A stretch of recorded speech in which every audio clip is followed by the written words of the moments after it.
আমার কি দোষ যে আমাকে ইনভাইট করেছিল, আমি হায়াতে গিয়ে ওনার সাথে ছবি তুলেছি, সেটা দোষ? বাংলা ফিল্ম ইন্ডাস্ট্রিতে কাজ করি বলে আমাকে কি অ্যাটাক করছেন? বলিউডেও তো করিনা কাপুর গেছিল, হায়দ্রাবাদ থেকেও একজন হিরোইনকে ইনভাইট করা হয়েছিল। শাহরুখ খান কি আসেননি ছবি তুলতে? আমার দোষটা কোথায়? বাংলা ছবির অভিনেত্রী বলেই কি মেসি কাণ্ডে মুখ খুললেন শুভশ্রী? অবশেষে মুখ খুললেন অভিনেত্রী শুভশ্রী গঙ্গোপাধ্যায়। লিওনেল মেসির সঙ্গে ছবি তোলার পর থেকেই তিনি সমাজ মাধ্যমের কটাক্ষের শিকার। পাশাপাশি স্ত্রীর পক্ষ নিয়ে পদক্ষেপ করেছেন পরিচালক তথা তৃণমূল বিধায়ক রাজ চক্রবর্তী। আইনের পথেও হেঁটেছেন তিনি। এবার সেই দিনের ঘটনা নিয়ে নীরবতা ভাঙলেন অভিনেত্রী নিজে। কি বললেন তিনি, শুনুন।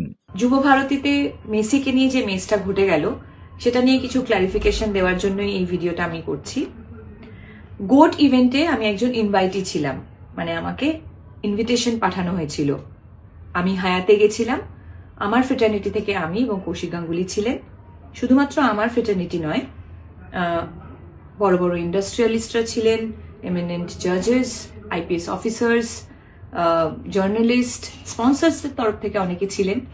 সেখানে অ্যাক্টিভিটিটা এটাই ছিল, উনি আসবেন, আমাদের সবার সাথে মিট করবেন এবং ছবি তুলবেন। আমি 8:30 নাগাদ হায়াতে পৌঁছই, 10:15 নাগাদ ওনার সাথে আমার মিট হয়, আমি ছবি তুলি এবং যখন আমি বেরিয়ে আসছি তখন পিআর টিম থেকে আমাকে রিকোয়েস্ট করা হয়, ওদের পিআর টিম থেকে আমাকে রিকোয়েস্ট করা হয় যদি আমি যুব ভারতীতে যাই তাহলে ওনাদের জন্য খুব সুবিধে হয়, কারণ ওখানেও নানান রকম ব্যবস্থাপনা ছিল মেসিকে ঘিরে, যেখানে আমি থাকলে ওনাদের সুবিধে হয়। আমি ছাড়াও Sourav Ganguly, SRK, honourable chief minister.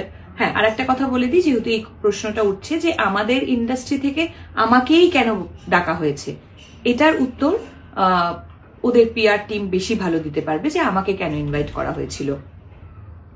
আমি রাজি হওয়ার পর হায়াত থেকে বেরিয়ে যুব ভারতীতে যাই এবং আমাদের জন্য একটা নির্দিষ্ট টেন্ট করা হয়েছিল, সেখানে অনেকেই আমরা বসেছিলাম, ওনার জন্য অপেক্ষা করছিলাম, অনুষ্ঠান শুরু হওয়ার অপেক্ষা করছিলাম।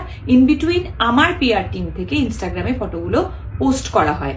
আমরা রিয়েলাইজ করিনি ঠিক সেই সময় ছবি পোস্ট হয়নি, তার কারণ ওখানে জ্যামার লাগানো ছিল। আপনারা যারা যারা ওখানে ছিলেন তারা নিশ্চয়ই জানেন, আপনাদেরও ফোনের নেটওয়ার্ক কাজ করছিল না। 11:30 নাগাদ মেসি ঢোকেন এবং ঢোকার পর যে ক্যাওসটা শুরু হয়, যে ডিজাস্টারটা হয়, সেটা আমি নিজের চোখে দেখেছি। আমি মাঠে বসে নিজে ওনাকে দেখতে পাচ্ছিলাম না, আপনারা কিভাবে দেখবেন? আমি টেন্টের মধ্যে ছিলাম এবং দেখতে পাচ্ছিলাম কিভাবে ম্যানেজমেন্টের একটা ডিজাস্টারের জন্য এত সুন্দর একটা ইভেন্ট হতে গিয়েও হলো না। তারপর ঝামেলা শুরু হলো, আমার একটা শুটিংয়ে যাওয়ার ছিল, অলরেডি আমি লেট হয়ে গেছিলাম। আমি ওখান থেকে বেরিয়ে আসি এবং বেরোনোর সময় যেহেতু আমার শুটিংয়ে দেরি হয়ে যায়, তাই আমার ওখানে কমিউনিকেশন করার প্রয়োজন ছিল। আমি ওখানে কিছুটা সময় ফোনে ব্যস্ত ছিলাম। তারপরে এই যে এত সুন্দর একটা ইভেন্ট হলো না, একটা অদ্ভুত জিনিসে পরিণত হলো, সেটা নিয়ে অনেকের সাথে আমি ডিসকাস করছিলাম। তাই আমি ইনস্টাগ্রাম খুলে দেখতে পারিনি যে আমার ছবিটা তখন পোস্ট হয়নি।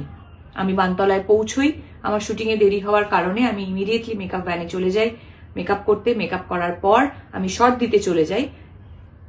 অনেকক্ষণ পর আমি রিয়েলাইজ করি যে ঘটনাটা আমি দেখে এসেছি সেটা একটা বড় আকার নিয়ে নিয়েছে এবং কোনো না কোনোভাবে আমি সেটাতে রিলেট হয়ে গেছি। যখন আমি ইনস্টাগ্রাম খুলি তখন আমি রিয়েলাইজ করি যে আমার ছবিটা জাস্ট কিছুক্ষণ আগে শেয়ার হয়েছে, পোস্ট হয়েছে টেকনিক্যাল গ্লিচের জন্য, এবং এটা প্রচুর জায়গায় অলরেডি শেয়ার হয়ে গেছে।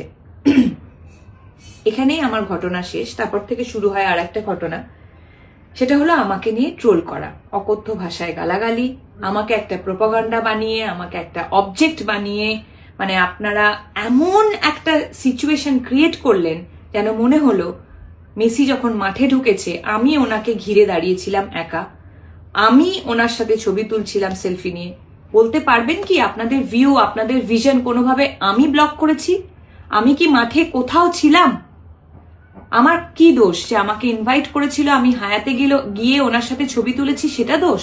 হ্যাঁ, আমি এটা মানছি যে টেকনিক্যাল গ্লিচের জন্য আমার ছবিটা রং টাইমে পোস্ট হয়ে গেছে এবং আমি ছবিটি ডিলিট করিনি, এটা আমার দোষ হতে পারে।